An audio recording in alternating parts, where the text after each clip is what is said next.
আমরা এই মুহূর্তে রয়েছি হাতিবাগান সার্বজনীনে, যাদের পুজো মহালয়াতেই উদ্বোধন হয়েছে এবং তারপর থেকেই দর্শনার্থীরা এসে ভিড় জমাচ্ছে মণ্ডপ প্রাঙ্গণে।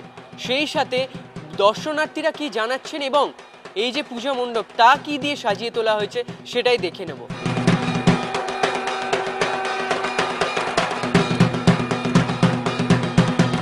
পুজোর বিষয় হচ্ছে প্রকরণ মানে হচ্ছে প্রসেস।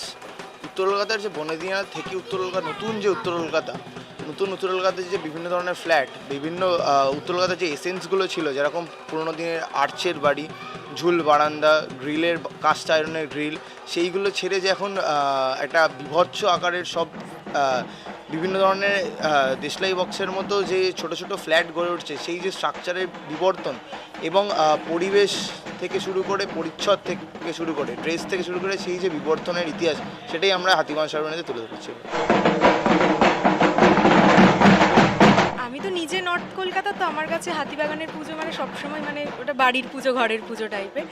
আর আজকেই ফার্স্ট পুজো মানে ঠাকুর দেখা শুরু করলাম আমরা সবাই কলেজে, তো খুব খুব খুব ভালো লাগছে। আর আমাদের এটা দেখা প্রথম পুজো আজকে, ভীষণ ভালো লাগছে, ভীষণ ভালো। সেই সাথে দেখা যাচ্ছে যে সাধারণ মানুষ গত কয়েক বছর ধরে দেখছে যে মহালয়ার পর থেকেই তারা পুজো দেখা শুরু করে দিচ্ছে, তো এবছরের কি ভাবনা সেই নিয়ে?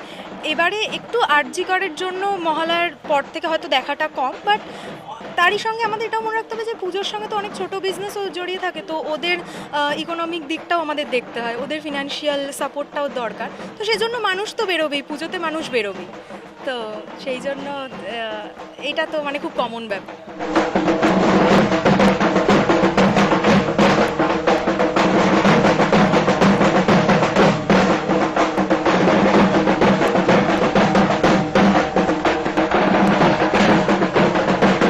হাতিবাগান সার্বজনীনের এবছরের ভাবনা প্রকরণ, অর্থাৎ কলকাতা বা উত্তর কলকাতার যে ঐতিহ্য, যে নস্টালজিয়া, সেটা কোথাও গিয়ে যেন হারিয়ে যাচ্ছে, কোথাও গিয়ে যেন দিনের শেষে ফ্যাকাশে হয়ে যাচ্ছে সেই ঐতিহ্য।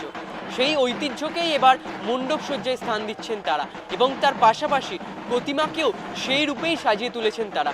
ক্যামেরায় চিরঞ্জিতের সাথে অর্ঘ্যজিতের রিপোর্ট, এস নিউজ।